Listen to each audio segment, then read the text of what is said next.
সবার কাছে অনুরোধ করবো, যে যে চ্যানেলটাকে ছাড়বে সবাই একটু মনোযোগ দিয়ে দেখবেন, আর এই চ্যানেলগুলোকে প্রত্যেকে সাবস্ক্রাইব করবেন। আমাকে যারা ভালোবাসেন এই চ্যানেলগুলোকে এগুলোকে সাবস্ক্রাইব করুন, এদের পাশে দাঁড়ান, এদেরকে সর্বদিক দিয়ে সহযোগিতা করেন। বিরাট অঙ্কের ব্যাখ্যা আছে, বিরাট একটা তাফসীরের রিওয়ায়াত আছে। আমি সেদিকে যাব না, আমি সংক্ষেপে একটুখানি আপনাদেরকে টাচ দেওয়ার জন্য কথাটা তুলে ধরলাম। তাহলে আল্লাহ রসুলের রাস্তাটায়, আল্লাহ রসুলের পথটায় পৃথিবীর মধ্যে সব থেকে সহজ এবং সরল একটা পথ। যে পথের পথিক আমার রসুল হয়েছে, যে পথের পথিক আমার নবী মুহাম্মদ রাসূলুল্লাহ সাল্লাল্লাহু আলাইহি ওয়াসাল্লাম। কিতাবগুলো দেখেন, আপনি সূরাতুল ফাতিহার মধ্যে আল্লাহর কাছে দোয়াটা চাইছেন, এ রাব্বি আল্লাহ, আপনি আমাকে দুনিয়ার মধ্যে একটা সহজ পথ দেখান, একটা সরল পথটা দেখান, যে পথের পথিক হয়ে, যে রাস্তায় পরিচালিত হওয়ার পরে, যে রাস্তায় নিজেদেরকে পরিচালিত করে যারা পুরস্কার পেয়েছে, ওই পুরস্কৃত পুরস্কার প্রাপ্ত পথটা আল্লাহ আপনি আমাদেরকে দেখান। এটা সূরাতুল ফাতিহার মধ্যে আপনি দোয়া করেন। আর সূরাতুল আল ইমরান 186 নম্বর আয়াতে এর মধ্যে আমার আল্লাহ পাক জানিয়ে দেয়, ফামান যুহজিহা আনিন নার ওয়া উদখিলাল জান্নাতা ফাকাদ ফাজ। কাল কিয়ামতের ময়দানে, কাল হাশরের ময়দানে, যেদিন तमाम বিশ্বটা কিয়ামত হয়ে যাবে, মানুষগুলো কীট পতঙ্গের মতো দৌড়াতে থাকবে, সে কঠিন সময়, সে কঠিন পরিস্থিতিতে আমার আল্লাহ,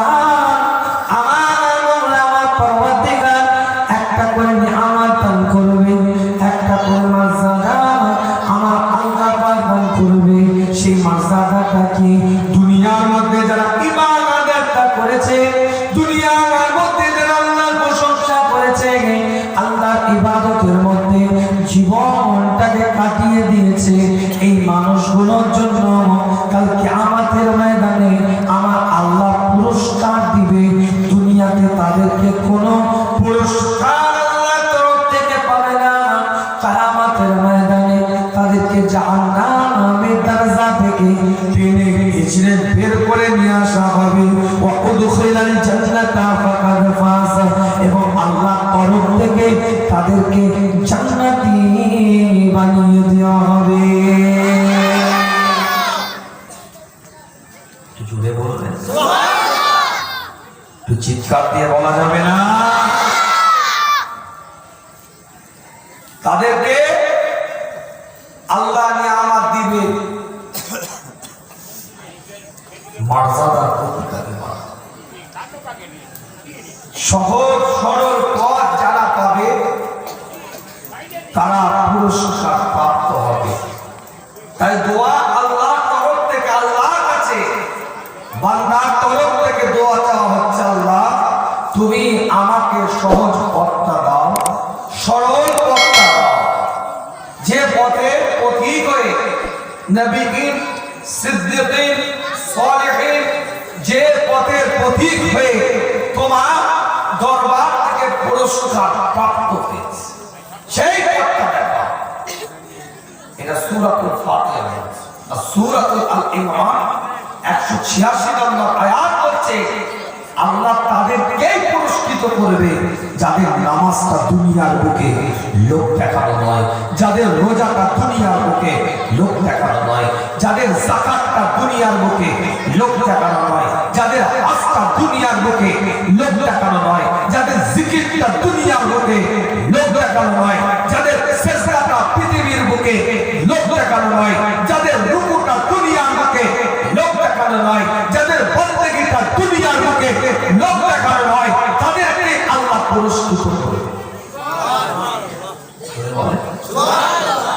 তাহলে দুটো পয়েন্ট এখানে, দুটো পয়েন্ট জড়িয়ে আছে। খুব সূক্ষ্ম একটা আলোচনা, একটু ডিপ আলোচনা করব। এই লোড নিতে পারবে না? বিরিয়ানি বন্ধ চলে এসছে না, হবে একটু দিয়েছি, রেখে দিয়েছি পুরস্কার প্রাপ্ত করবে। একটু ডিবে যাব, শুনবে? একটু শুনবে তো হাত তুলে আওয়াজ দাও দেখি। না রে দেখবি, না রে দেখবি, না রে দেখবি।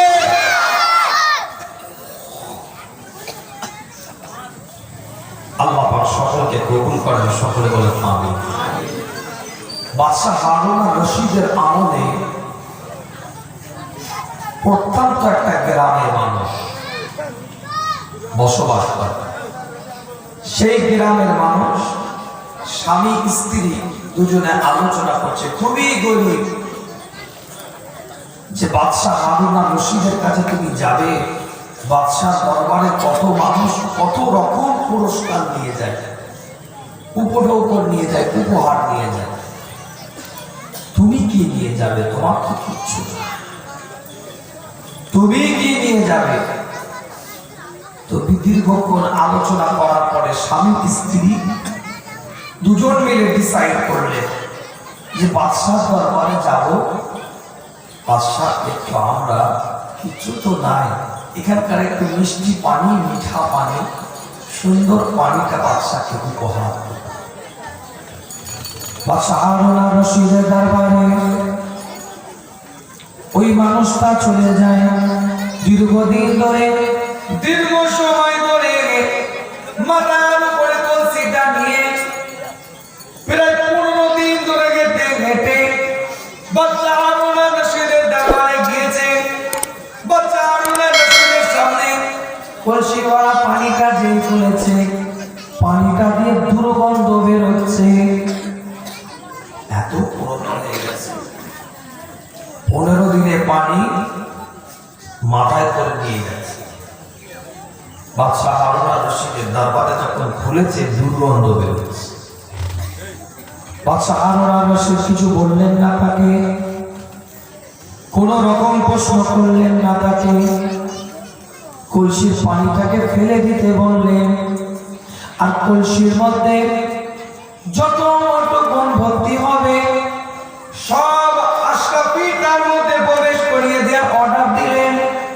বাদশাহ হারুন আর রশিদের কথা শুনে গোটা কলসির মধ্যে সমস্ত আশরাফি বলে তাকে দেয়া হলো। আর তাকে ওই ব্যক্তিকে দিয়ে পরামর্শ দিলেন, বাদশাহ হারুন আর রশিদ যাওয়ার সময় দাজলা নদীটাকে একবার দেখিয়ে তুমি যাবে। কলসির মধ্যে সব পানি ফেলে দিয়ে গোটা অর্থ দিয়ে আশরাফি দিয়ে ভর্তি করে দিবে। আর যাওয়ার সময় দাজলা নদীটাকে একটু দেখিয়ে যাওয়ার অর্ডার করবে। দাজলা নদীটাকে দেখে এই ব্যক্তি ভাবছে যে এত সুন্দর মিষ্টি পানি এখানে, এত সুস্বাদু পানি এখানে আছে, আর আমি কোথা থেকে মাথায় করে কলসি করে পানি নিয়ে এসেছি। না, খুব বোকামি কাজ।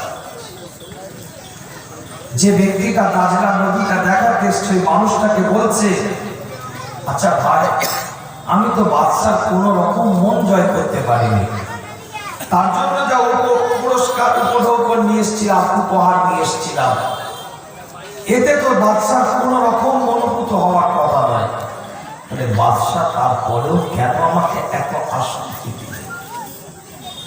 গোটা কলসি ভর্তি আশরাফি অর্থ সামগ্রী কেন আমাকে দিলেন বাদশা? বাদশাহ হারুন আর রশিদ ওই মন্ত্রীটা ঘোষণা দিয়ে বলে, চিফ জাস্টিসটা ঘোষণা দিয়ে বলে, ওই মানুষটা ঘোষণা দিয়ে বলতে থাকে, বাদশার কাছে তুমি কি নিয়ে এটা বিষয় নয়, বাদশার কাছে তুমি কি উপহারটা দিলে এটা সব থেকে বড় জিনিস নয়, তুমি কিভাবে এনেছো এটা বাদশার কাছে প্রিয়তম জিনিস। এটাই বাদশার কাছে, রাজার কাছে সব থেকে আনন্দের বিষয় যে তুমি 15টা দিন ধরে তাকে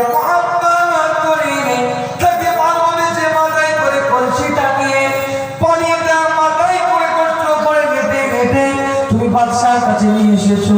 বাদশা ওটার কোন উপকারে আসে নাই, কিন্তু তোমার যে ভালোবাসা, এই ভালোবাসাটাকে বাদশা দেখে, তোমার এই মহাব্বতটাকে বাদশা দেখে তোমাকে পুরস্কৃত করেছে।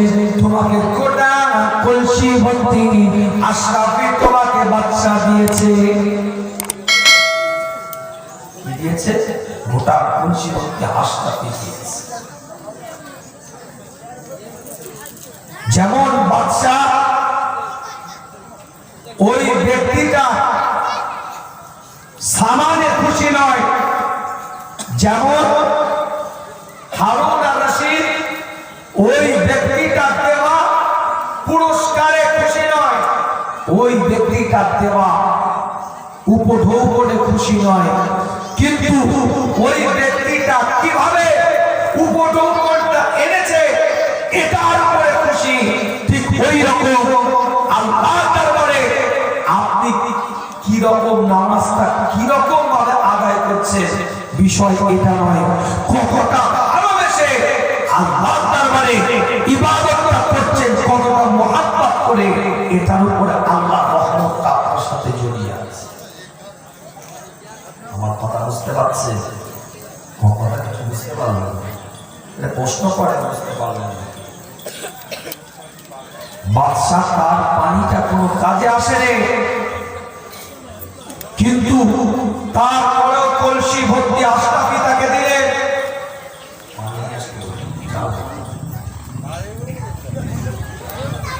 তাহলে আজকে আমাদের বুঝতে হবে আপনার ইবাদতটা আল্লাহর কাছে তখনই সম্মানীয়, আপনার বান্দেগিটা তখনই আল্লাহর কাছে সম্মানীয় যখন আপনি ইবাদতের মধ্যে দিল লাগান লাগিয়ে মুহাব্বতের সাথে সিজদাটা দিচ্ছেন।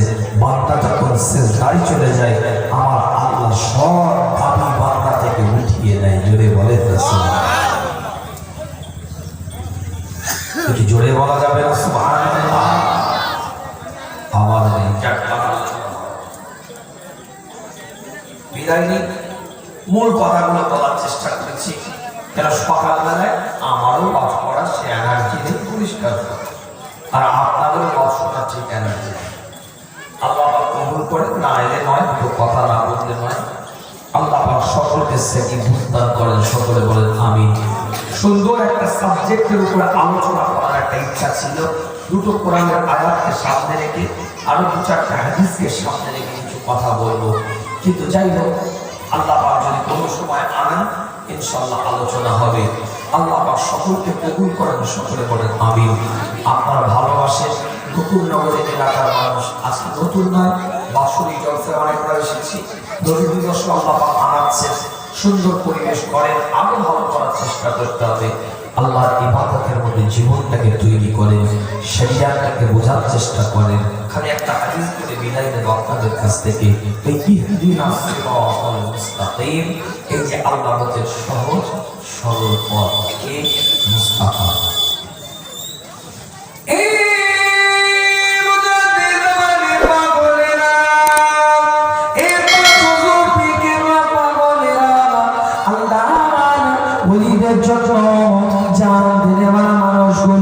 আলোচনা করার চেষ্টা করেন, আলোচনা নেওয়ার চেষ্টা করেন। একটা পর একটা দলিল দেওয়ার ইচ্ছা ছিল আপনাদের খেদমতে। সহজ সরল পথ হযরত মুহাম্মদ রাসূলুল্লাহ সাল্লাল্লাহু আলাইহি ওয়াসাল্লামের পথ, নেককার পথ, আমার রাসূলের পথ। নবীর সুন্নাতটাকে বুকে সাথে জড়িয়ে নিতে পারলে, এটাতে নবীর জীবনটাকে যদি তৈরি করতে পারি, রাসূলের কাছে জীবনটাকে যদি বানিয়ে নিতে পারি, আমি বলি না একটা পর একটা দলিল খুলে দেখেন। আল্লাহ নবী, আল্লাহ রাসূলের সাহাবা রাস্তা দিয়ে হেঁটে হেঁটে যাচ্ছে, হঠাৎ করে একটা জায়গায় আল্লাহ নবী আল্লাহ রাসূল মাথাটাকে একটু হেড করলেন, একটু মাথাটাকে নিচু করলেন, আবার সেখান থেকে চলে গেলেন। আবার আসার সময় ঠিক ওই জায়গাটায় ওই আল্লাহ নবী আল্লাহ রাসূলের সাহাবারা মাথাটাকে একটু হেড করলেন। সঙ্গে সাথীরা প্রশ্ন করেন, আপনি ঠিক এই জায়গাটায় গেছে যাবার সময় মাথাটা হেড করলেন, আসার সময় আবার মাথাটা হেড করলেন, একটু বিষয়টা আমাদেরকে বলেন। ওই সময় ওই সাহাবারা নজর জ্বালিয়ে দেয়, এই জায়গায় একটা ডাল ছিল, একটা গাছের ডাল ছিল। এই গাছের ডালটা যখন অবস্থিত, আল্লাহ নবী আল্লাহ রাসূলের গাছের ডাল দিয়ে নিচু দিয়ে যাওয়ার সময় একটু মাথাটা নিচু করে হুজুর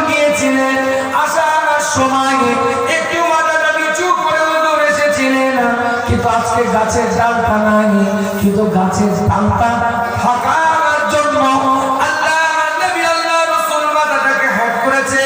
উম্মতে মুহাম্মাদি ইমানদারের কর্তব্য ও দায়িত্ব যতবার এই জায়গায় আসবে নবী যে জায়গাটায় মাথাটাকে হ্যাট করেছে ওই জায়গাটায় যদি একটু মাথাটা হ্যাট করে আমার আল্লাহ ইবাদতের সওয়াব দান করে দিবে। জোরে বলবেন না, চিৎকার দিয়ে বলবেন না। নবী মাথা হ্যাট করেছে, গাছের ডাল ছিল নিচু দিয়ে গেছে, এই যাওয়াটাও ইবাদত, ওই পদ্ধতিতে যাওয়াটাও ইবাদত, আসাটাও ওই পদ্ধতিতে সেটাও ইবাদত। তাহলে নবীর স্টাইলে পদ্ধতিতে নামাজ পড়লে কি হবে? নবীর পদ্ধতিতে হাসিটা হলে কি হবে? নবীর নিয়মে তাকানোটা হলে কি হবে? নবীর নিয়মে আখলাকটা হলে কি হবে? নবীর নিয়মে ব্যবহারটা হলে কি হবে? নবীর নিয়মে আচার ব্যবহারটা হলে কি হবে? নবীর নিয়মে সিজদাটা হলে কি হবে? নবীর নিয়মে রুকুটা হলে কি হবে? সেদিনে বক্তব্য দিতে বললাম, চিৎকার আওয়াজ দিয়ে পরিষ্কার আওয়াজ দিয়ে জানিয়েছি, আজকে গোকুলনগর এলাকার মানুষদেরকে জানিয়ে দিই, পৃথিবীর মধ্যে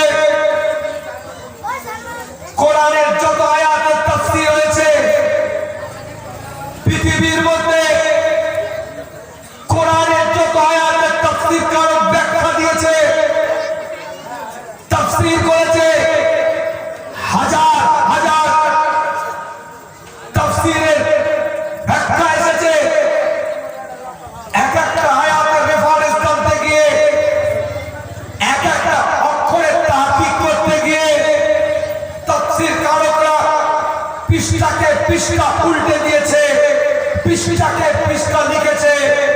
আজকে স্পষ্ট কথা বলে যায়, গোকুলনগর এলাকার মানুষদেরকে কোরআন শরীফের যত তাফসীর হয়েছে, কোরআন শরীফের যত ব্যাখ্যার কিতাব এসেছে, আল্লাহ নবী আল্লাহ রাসূলের যত হাদিস এসেছে, যত হাদিসের কিতাব পৃথিবীর বুকে লিপিবদ্ধ করেছে ইমামেরা, সমস্ত হাদিসের কিতাব, সমস্ত তাফসীরের কিতাব পৃথিবীর বুকে যত ফিকহের কিতাব এসেছে, উসুলের কিতাব এসেছে, পৃথিবীর বুকে যত আকায়েদের কিতাব এসেছে, যত কিতাব পৃথিবীর বুকে বেরিয়েছে, একটা কোরআনের আয়াতের উপরে দাঁড়িয়ে আছে। পৃথিবীর বুকে যত কোরআনের তাফসীর, কোরআনের আয়াতের ব্যাখ্যা হাদিসের মাধ্যমে ফিকহ, উসুল, আকায়েদ পৃথিবীর বুকে যা কিতাব লেখা হয়েছে, একটা কোরআনের আয়াতের উপরে দাঁড়িয়ে আছে, মা'আকাকুমুর রাসূল ফাখুযু ওয়া মা নাহাকুম আনহু ফান্তাকু।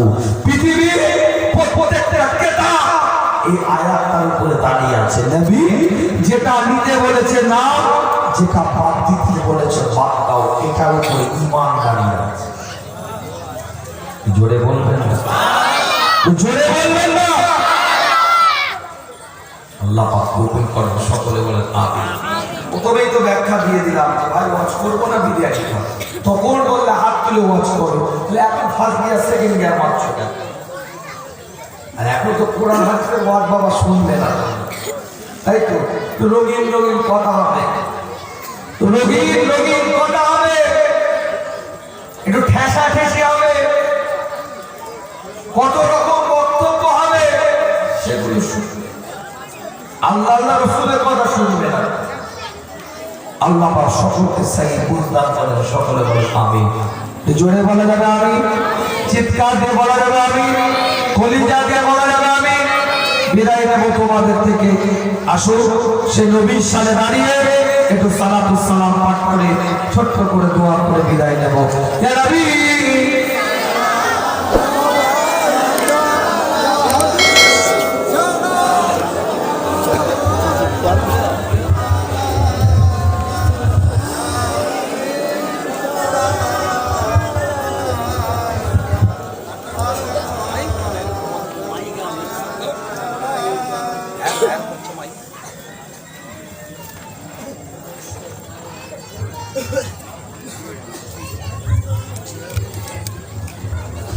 কথা বলে দেবে, মেন লোক মাইকের 10 জায়গায় ঘুরে যাচ্ছে মেন লোক।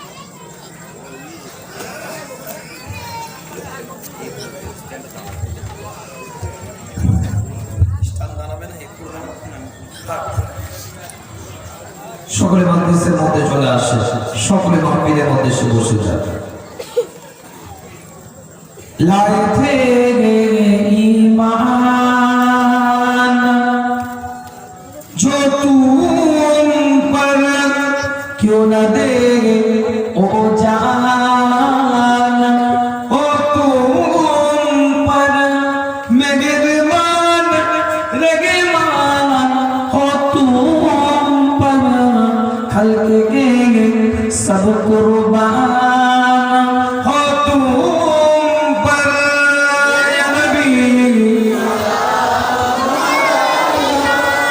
या रसूल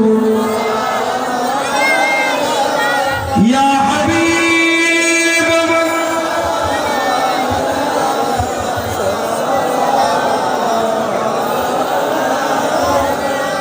আমার নবী আসিলেন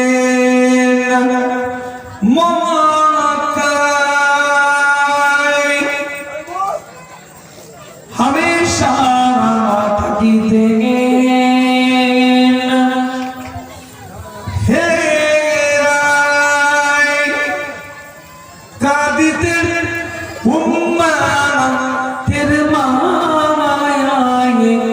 এখনো কাঁদেন মদিনায় নবী, ইয়া রাসূল ইয়া হাবিব,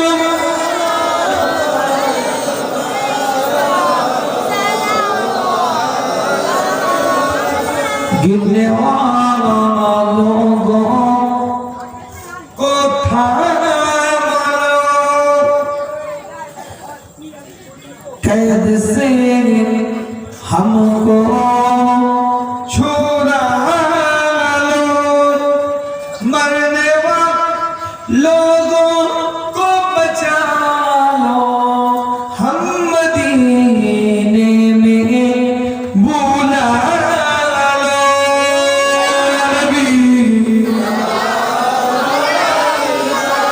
या रसूल या हबीब,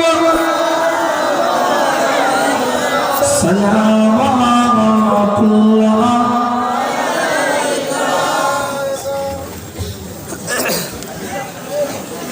সকলে বলেন মানাগাল ওলা বিকামালিহি কাশাফাত দুজা।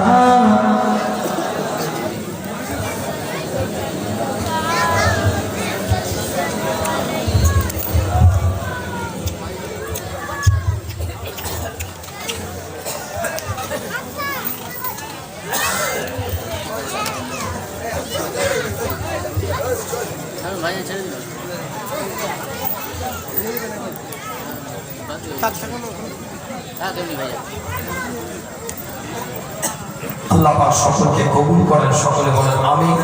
সকলে বসে যান, কথা কম বলে সকলে বসে যান। আর একটা নিয়ম করবো এবার, প্রত্যেকটা জলসা কমিটিকে বলছি একটা নিয়ম করো। সে নিয়ম হচ্ছে কখন তাবারুক দেওয়া হবে কেউ না জানে। তাবারুক সন্ধ্যে থেকে রেডি রাখবে, রাতে যখন খুশি দেওয়া হবে। ধারণা করছে সকালবেলায় ভোট 3টের সময় ভোট 3টের সময় হঠাৎ দিয়ে দিতে হবে, ব্যাস দেখবে একটা মাছ নেবে। যে যেখানে আছো সকালে বসে, এত সহজে ছাড়বো না, বসে মাশাআল্লাহ। আল্লাহ পাক কবুল করেন, সকলে বলেন আমিন। এই জোরে বলা যাবে আমিন, চিৎকার দিয়ে বলা যাবে আমিন। পর্দার আলে মা বোনেরা আছে, 4টে জিনিস খেয়াল রাখবেন। 5 ওয়াক্ত নামাজ পড়বেন, রমজান মাসে রোজা রাখবেন, স্বামীর খিদমত করবেন, নিজের আব্রুটাকে হেফাজত করবেন, জান্নাতের 8টা দরজা আল্লাহ খুলে দেবেন। খবরদার, ইসলাম আমাদেরকে অধিকার দিয়েছে। নবী মুহাম্মদ রাসূলুল্লাহ সাল্লাল্লাহু আলাইহি ওয়াসাল্লাম দুনিয়াতে এসেছে, তোমরা পরিচয় পেয়েছো, মেয়ে হিসাবে স্বীকৃতি পেয়েছো। জাহেলিয়াতের যুগে, অজ্ঞতার যুগে, মূর্খতার যুগে, বর্বরতার যুগে, অন্ধকার আচ্ছাদিত সময়, সেই সময় বাপ মরে গেলে ছেলেরা মায়ের সাথে জেনা করত, মা মারা গেলে বাপ যুবতী মেয়ের সাথে জেনা করত, সম্পর্কে লিপ্ত। সেই সময় আল্লাহ নবী, আল্লাহ রাসূল এসেছে, পরিচয় দিয়েছে, এটা তোমার মা, এটা তোমার বোন, এটা তোমার স্ত্রী, এটা তোমার কন্যা। আল্লাহ রাসূল পার্থক্য করে দিয়েছে। কোন নবীর মিলাদ? যে নবীর সম্পর্কে আল্লাহ কোরআনে আয়াত নাযিল করছে, যে নবীর সম্পর্কে বলছে সহজ সরল পথ হচ্ছে রাসূলের পথ, সেই পথটা দেখাতে গিয়ে হুজুর মেয়েদের অধিকার দিয়েছে। যে সাবজেক্টটা তুলতে চেয়েছিলাম একটু টাচ করে দিয়ে যাচ্ছে আপনাদের। খুব বড় আলোচনা, সানাদের উপরে আলোচনা ছিল, এক একটা রাবীর উপরে হাদিসের ইবারতের আলোচনা ছিল, কিন্তু সেই আপনাদের ধৈর্য হারা, সে ধৈর্য আপনাদের নেই। আল্লাহ কোনো সময় আনার ইনশাআল্লাহ মনে করে দিবেন, আলোচনা করবো এই সাবজেক্টের। খালি একটু বলে দিই, সহজ সরল পথটা যে আমার রাসূল দেখিয়েছে, তার একটা বড় উদাহরণ, মেয়েদেরকে আমার রাসূল সম্মান দিয়েছে। সহজ সরল পথের যে তাফসীর, হযরত মুহাম্মদ রাসূলুল্লাহ সাল্লাল্লাহু আলাইহি ওয়াসাল্লাম এর বড় একটা উদাহরণ, মেয়েদের সম্মান আল্লাহ রাসূল দিয়েছে। তাই কোরআন নাযিল হয়েছে, মা কানা মুহাম্মাদুন আবা আহাদিন মিন রিজালিকুম ওয়ালাকিন রাসূলুল্লাহ ওয়া খাতামান নাবিয়্যিন।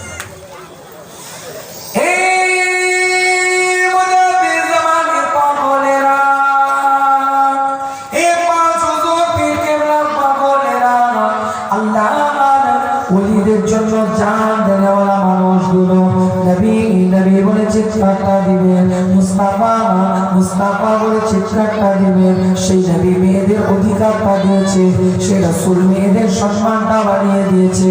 সেই নবী আল্লাহ নবী পরিচয় দিয়েছে পৃথিবীর বুকে মানব জাতের মধ্যে মেয়েরা কন্যা সন্তানরা মাথা তুলে যে বাঁচবে, এই অধিকারটা ইসলাম আমার রাসূল মেয়েদেরকে দান করেছে। আল্লাহ নবী আল্লাহ রাসূল আহলিয়া আমাদের আম্মা জান আয়েশা সিদ্দিকা রাদিয়াল্লাহু তাআলা আনহার দরবারে একজন মহিলা গিয়ে প্রশ্ন করে, আম্মা জান আমাকে কিছু খাবার দেন, আম্মা জান আমাকে কিছু খেতে দেন। আল্লাহ নবী আল্লাহ রাসূল আহলিয়া একটা খেজুরের টুকরা তার হাতের মধ্যে উঠিয়ে দেয়। আম্মা জানের কাছে কিচ্ছু নাই, ওই খেজুরের টুকরাটাকে দুভাগে ভাগ করে দুটো কন্যা হাতের মধ্যে উঠিয়ে দেয়। আল্লাহ নবী আল্লাহ রাসূল যখন বাড়িতে আসলেন, আম্মা জান আল্লাহ নবী আল্লাহ রাসূলকে বলতে থাকে, ইয়া রাসূলুল্লাহ ইয়া হাবিবাল্লাহ, হুজুর আমার কাছে একটা মেয়ে এসেছিল, আমার কাছে একটা মহিলা এসেছিল, ইয়া রাসূলুল্লাহ ইয়া হাবিবাল্লাহ, হুজুর ওই মহিলাটা আমার কাছে একটু খাবার চেয়েছে, আমি তাকে কোনো খাবার দিতে পারি নাই। একটা খেজুরের টুকরা আমার কাছে ছিল, ওই খেজুরের টুকরাটা তার হাতের মধ্যে তুলে দিলাম। ওই খেজুরের টুকরাটাকে সে নিয়ে দুটো ভাগে ভাগ করে দুটো কন্যা হাতে তুলে দিল, নিজের না খেয়ে সেখান থেকে চলে গেল। আল্লাহ নবী আল্লাহ রাসূল জানিয়ে দেয়, ওই মেয়েটাকে তুমি বলে দিও আমি নবী, আমি মুস্তাফা জানিয়ে দিই, ওই মেয়েটাকে তুমি বলে দিও ওই দুটো কন্যা সন্তানকে সে যেন ভালো করে বড় করে তুলে নেই। কাল কিয়ামতের ময়দানে, কাল হাসরের ময়দানে আমার আল্লাহ দরবারে ওই দুটো কন্যা সন্তান ঢাল হিসাবে দাঁড়িয়ে যাবে। অবহেলা করবে না মেয়েদের অধিকার দাও। তুমি ভাই হয়েছ, তুমি ভাই হয়েছ, তুমি সন্তান হয়েছ, খবরদার অবহেলা করবে। আর আমি মা বোনদেরকে বলবো, যে নবী তোমাদের ইজ্জত বাড়ালো, যে মুস্তাফা তোমাদের ইজ্জত বাড়ালো, যে তাজেদারে হারাম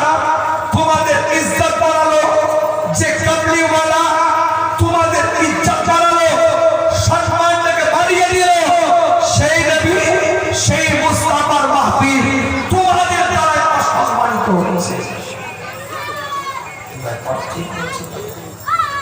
যেভাবে দোকানে ঘুরে বেড়াও, বাজার কেন্দ্রিক যেভাবে মদ মাহফিল হচ্ছে, খুবই দুঃখজনক বিষয়।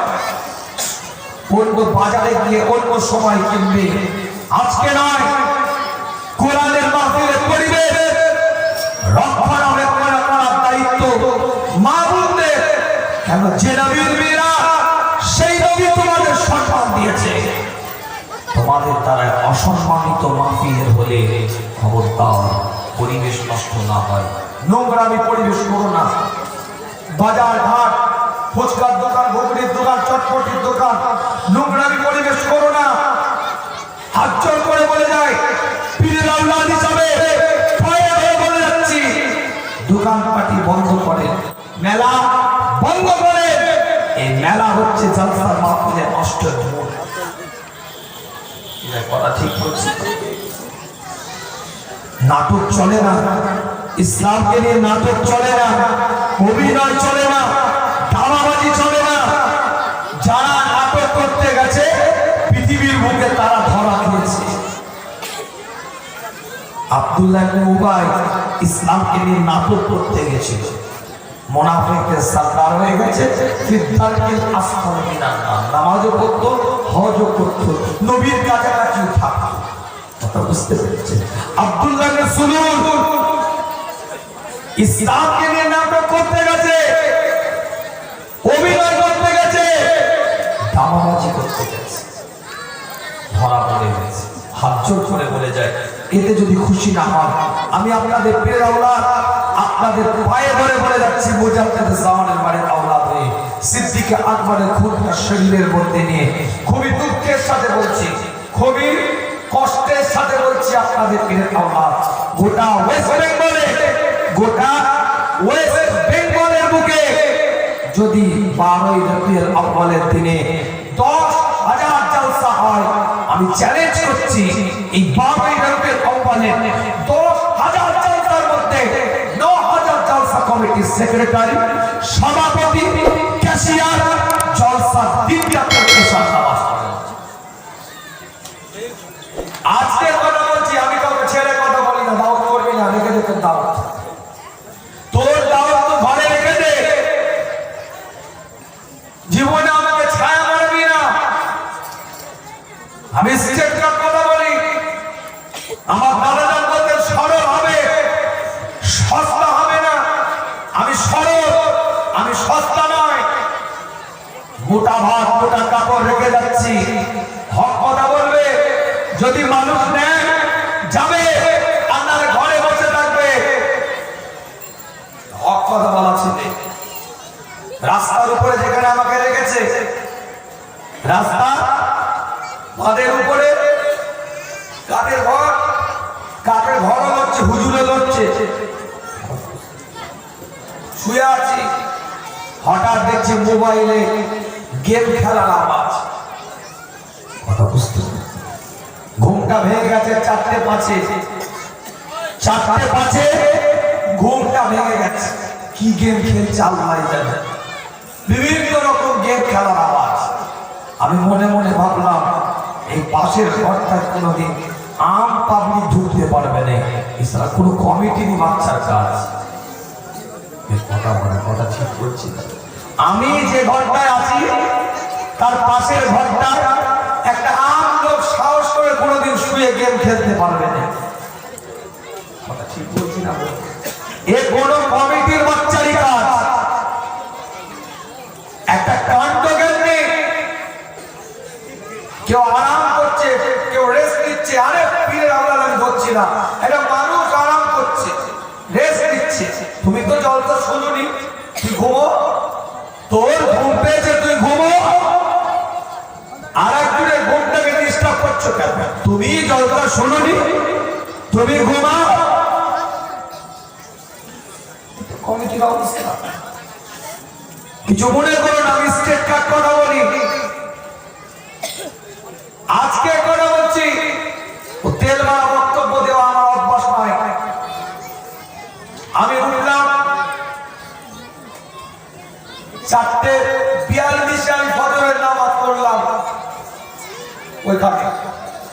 ফজরের নামাজের পরে একটু চা খেলাম, চা খাওয়ার পরে আমি বাথরুমে গেলাম, একভাবে ছেলেগুলো করে দাঁড়িয়ে আছে।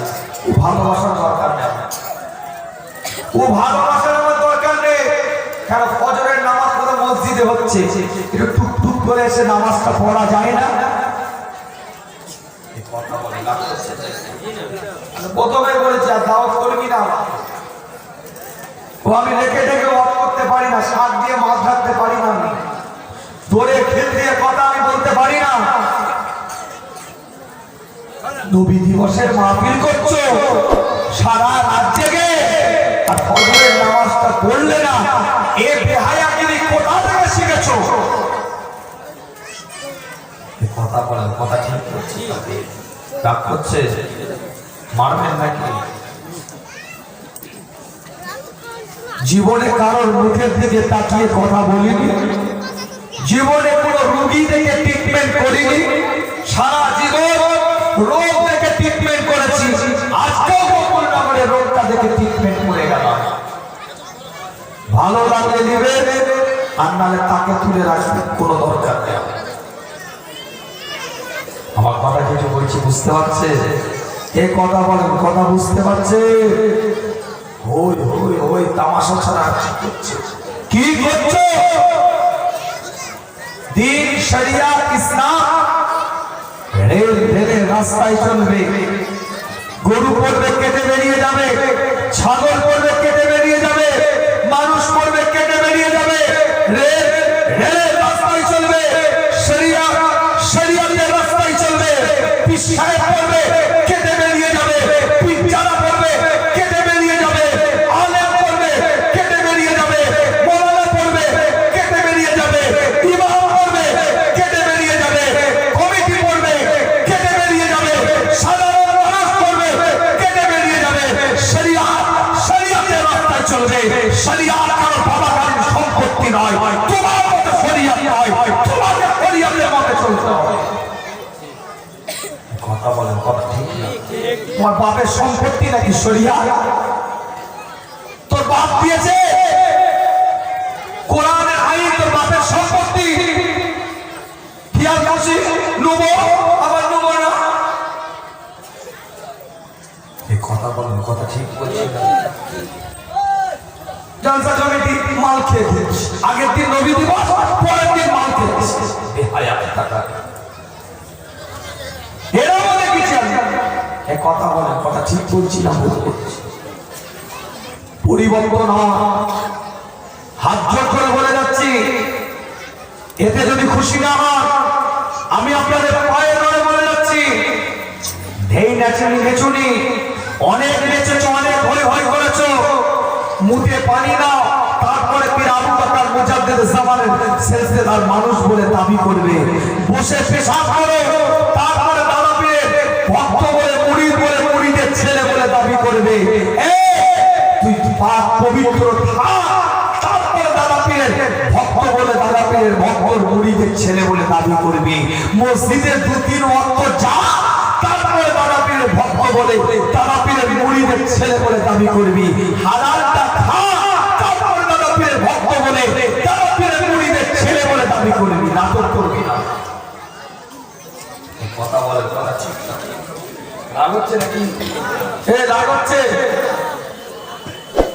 আল্লাহ পাক কবুল করে, সকলে বলে আমিন। জোরে বলা যাবে না আমি? তো নাটক চলছে। 5টা হুজুরকে নিয়ে চলে এলাম, 5টা পীরের আওলাদ পেয়ে গেলাম, পয়সা আছে, টাকা আছে, হাদিয়া দিয়ে দিলাম। আমি হুজুর চলে এলাম, হাদিয়া দিয়ে ওয়াজ করে দুধ করে দিলাম। ওই আলু কি তরকারি जो पहले की स्वाद भी है, কে করতে বলেছিল তোকে? কথা বলে, কথা ঠিক বলছি না?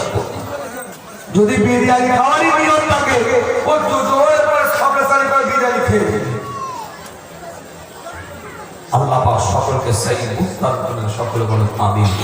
আবারও হাত জোর করে বলি, এতে যদি খুশি না হন, পায়ে ধরে বলি, এক একটা গ্রামে এক একটা ছেলে নয়, এক একটা গ্রামে একটা দুটো করে নয়, গোটা গ্রাম আল্লাহর ওলি হয়ে যাবে। জোরে সেই রাস্তায় চলতে পারো, গোটা গ্রাম খাজা মঈনুদ্দিন চিশতির কাতারে দাঁড়িয়ে আছে, গোটা গ্রাম নিজামুদ্দিন আউলিয়ার কাতারে দাঁড়িয়ে আছে, কাল কিয়ামতের ময়দানে গোটা গ্রাম কুতুবুদ্দিন কাকির কাতারে দাঁড়িয়ে আছে, গোটা গ্রাম বাহাউদ্দিন নকশবন্দির কাতারে দাঁড়িয়ে আছে, গোটা গ্রাম মুজাদ্দিদ আল ফিসানির কাতারে দাঁড়িয়ে আছে, গোটা গ্রাম কাল কিয়ামতের ময়দানে হাজী আলীর কাতারে দাঁড়িয়ে আছে, গোটা গ্রাম কাল কিয়ামতের ময়দানে ফুরফুরাবি আবু বকর সিদ্দিক রাহমাতুল্লাহ আলাইহি পাঁচ হুজুরকে তার কাতারে দাঁড়িয়ে আছে।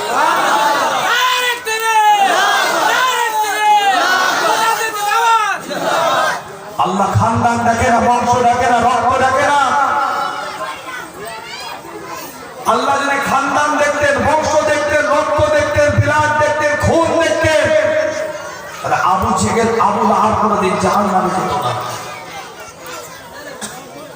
আল্লাহ যদি খানদান দেখতেন, বংশ দেখতেন, রক্ত দেখতেন, বিলাদ দেখতেন, খুন দেখতেন, তাহলে বিলাল কোনদিন জান্নাতে যেতে পারত না। তোমার বাড়ির ছেলে ওলি হবে, সে রাস্তায় চলো। তোমার ব্যয়টা যেন সঠিক রাস্তায় ব্যয় হয়। হুজুর এত কড়া ডোজ কেন দিলেন? দীর্ঘদিন তো গোকুলনগরে আসছে, আজকে এত কড়া ডোজ কেন? ডোজ তো ট্রিটমেন্টের উপরে নির্ভর করছে। আমার ট্রিটমেন্টে কতটা আপনি সাড়া দিচ্ছেন তার উপরে রোগীর ডোজটা মেনটেন হচ্ছে। আমার কথা বুঝতে পারবেন? আমার ট্রিটমেন্টে কতটা আপনি সাড়া দিচ্ছেন তারপরে তো আমি ডোজটা কম বেশি করবো। এ তো পুরো নিশ্চিত হয়ে গেছে, কোন রোগীর কোন নরমচরণ নেই। ওকে লাস্টে যেমন একটা দেয় ভাই বেটা আইসিইউতে, রোগী কোমায় চলে গেছে, মুড়ির কোমায় চলে গেছে, লাস্টে দেখবেন বুকে একটা ভাই বেটার মারে না, স্ত্রী করার মতন রূপে না থাকে পা, এরকম মানে রোগী এবার কেঁপে উঠে। ওরকম একটা ভাই বেটার দিলাম, যদি ওদের ফিরে আসবে আমি নাহলে রোগী কবরে চলে যাবে। একদিন পোড়া ছিল, ফুসফুরি ছিল, ঘা ছিল, অ্যান্টিবায়োটিক দিয়েছিলাম, প্যারাডন খা, ঘাটা শুকাবে, প্যারাসিটামল খা, ব্যথাটা কমবে, এই মহালমটা লাগা, ঘাটা একটু শুকিয়ে যাবে। কিন্তু দেখছি কোনো কাজ হচ্ছে না। ও পোড়া ফুসফুরি 2-4 বছর এসে দেখছি পাততে ক্যান্সার হয়ে গেছে। কি আর কি কোথায় মহলম লাগাবে? তুই তো ক্যান্সার করে বসে আছে, কোথায় ওকে ক্যারাডন খাওয়াবে? এখন ডাইরেক্ট কেমো চালাতে হবে।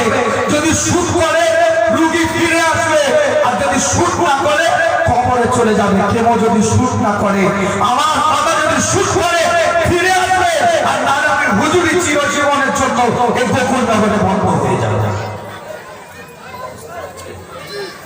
কমিটির যখনই মিটিং হবে তখনই চিন্তা করবে না এই হুজুরকে আর দাওয়াত করা যাবে। তো ডেঞ্জারাস কথা। আমার কথা কি বলছি বুঝতে পারছিস? জীবনে অনেক কিছু করেছিস। যুবকরা নবীকে চেয়েছে, মুস্তাফাকে চেয়েছে, কলিজা পেয়েছে তোর জন্য। তোর নবী জীবন দিয়েছে, তোর জন্য তোর রাসূল সব দিয়েছে। সে নবীকে দিতে পারবে না, সেই রাসূলকে দিতে পারবে না। যে নবী সহজ সরল পথ দেখিয়েছে, সে রাসূলের আদর্শ দিতে পারবে না। মেয়েদের অধিকার ছিল না, নবী মেয়েদের অধিকার দিয়েছে। শ্রমিকদের অধিকার ছিল না, রাসূল শ্রমিকদের অধিকার দিয়েছে। অত্যাচারিত নিপীড়িত গরু ছাগলের মতো হাটে শ্রমিকদের বিক্রি করা হতো। আল্লাহ নবী এলান করলেন, শ্রমিকদের গায়ের ঘামটা শুকাবার আগে তাদের মজুরিটা তাদের হাতের মধ্যে দিয়ে দাও। জোরে বলবেন না, জোরে বলবেন না। দোষটা কি করা হয়ে গেল? মনে মনে গাল পাচ্ছেন তো? এখন তো গাল পাড়া সহজ হয়ে গেছে। এখন কত অ্যাঙ্গেলে গাল পারবে। হক কথা বললে তো গালই তোমাদের অস্ত্র, আর তো কোনো অস্ত্র নেই। মোকাবেলা তো করতে পারবে না। আল্লাহ পাক কবুল করেন, সকলে বলেন আমিন। জোরে বলা যাবে আমিন, চিৎকার দিয়ে বলা যাবে আমিন, কলিজা দিয়ে বলা যাবে আমিন। ইত্তেকাদ কর, নবীকে চিনতে শেখ। আল্লাহ তোমাদেরকে কবুল করেন। দোয়া করি, বিদায় নেব। মূল পয়েন্টের উপরে দুটো কথা বললাম। আল্লাহ নবী, আল্লাহ রাসূল বলেছেন প্রত্যেকটা নবীদেরকে একটা করে কবুলিয়াতের দোয়া দেওয়া হয়েছে। রাসূলের হাদিসে মান সাল্লা সালাতানা ওয়াস্তাকবালা কিবলাতানা ওয়া আকালা সাবিহাতানা ফাযালিকাল মুসলিমুন আল্লাযী জিম্মাতু লিল্লাহ ওয়া সুন্নাতি রাসূলিহি। আল্লাহ রাসূল জিম্মাদারের দায়িত্বটা নিয়ে জুড়ে বলেন সুবহানাল্লাহ।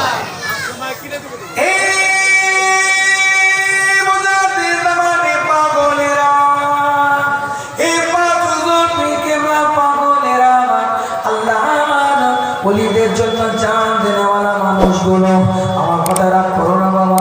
আমি একটু তোমাদেরকে একটু বোঝাতে চাইলাম, একটু কষ্ট দিলেও, একটু দোষটা একটু করা দিলাম, একটুখানি বোঝার চেষ্টা কর আমার যুবকেরা। আমার কথা রাগ করবি না। নিজের ছেলেটা কোনো অপরাধ করলে গালে থাপ করবেনও শিক্ষা দিতে হয়। কাছের মানুষ কোনো অপরাধ করলে জোর গলায় কাছে টেনে তার প্রতিবাদ করতে হয়। একটুখানি তোদেরকে বলে গেলাম, তোদের পীরের আওলাদ সেটা বিলে তার বুকের সাথে জড়িয়ে নে। আল্লাহ আর নবী, আল্লাহ আর রাসূল হুজুর আমাদের জানিয়ে দেয়, আল্লাহ রাব্বুল আলামিন প্রত্যেকটা নবী, প্রত্যেকটা রাসূলদেরকে একটা কবুলিয়াতের দরজা দিয়েছে। সেই নবীগুলো যে দোয়াটা চাইবে, সেই রাসূলগুলো আল্লাহর কাছে যে কলিয়াতটা করবে, যে দোয়াটা আল্লাহর কাছে চাইবে, সেই দোয়াটাকে আমার আল্লাহ কবুলিয়াতের দরজা হিসাবে কবুল করে নেবে। কিন্তু একটা আমার নবী মুহাম্মদ রাসূলুল্লাহ জানিয়ে দেয়, প্রত্যেকটা নবী, প্রত্যেকটা রাসূল সেই দোয়াটা চেয়ে নিয়েছে, সেই ফরিয়াদটা করে নিয়েছে। আমি নবী মুহাম্মদ রাসূলুল্লাহ সাল্লাল্লাহু আলাইহি ওয়াসাল্লাম সেই দোয়াটা চাইনি, সেই ফরিয়াদটা এখনো পর্যন্ত করি নাই। কাল কিয়ামতের ময়দানে, কাল হাশরের ময়দানে আল্লাহর কাছে সে আমার কবুলিয়াতের দোয়াটাকে জমা রেখে দিয়েছি। আল্লাহর কাছে আমি দোয়া চাইবো, আল্লাহ আয় রাব্বে আল্লাহ আমার পরওয়ারদিগার, আল্লাহ আমি অতক্ষণ জান্নাতের মধ্যে যাব না যতক্ষণ পর্যন্ত আমার গুনাহগার উম্মতিরা জান্নাতের মধ্যে না যায়। আমি রাসূল ততক্ষণ জান্নাতের মধ্যে যাব না। একটা দোয়া আমি জমা রেখেছি। তাহলে উম্মতি হতে হবে তো। মাকে মেরে বলছো উম্মতি, উম্মতি। ভাইয়ের সম্পত্তি ছেড়ে 3 ফুটের আর তুলসিরাতে গোল করে ফেলেছো, তুমি বলছো আমি মেরে নিও। আমার কথা কি বুঝতে পারলে? উজুর ফরজ জানে না বলে আমি উম্মত, গোসলের ফরজ জানে না বলে আমি উম্মত। যাই হোক, আল্লাহ রূপ পাবে, সবটা বাঁচতে যাচ্ছে। আলোচনা করবো না করে অনেক কথা বলে সকলে একটু বসে যান। দোয়ার আদর, ভিতরে জায়গা থাকলে ভিতরে ঢুকে দোয়ার আদর, যে যেখানে আছে সবাই বসে যান। দোয়া হবে, সাবরে সারি হবে, 3 বার সূরা ফাতিহা শরীফ, 10 বার সূরা ইখলাস শরীফ, 11 বার দুরূদ শরীফ পড়ে। একটু লাইন দিবেন, এখন নয়, আমি যখন বলবো দোয়ার আদর, যে যেখানে আছে বসে যাও।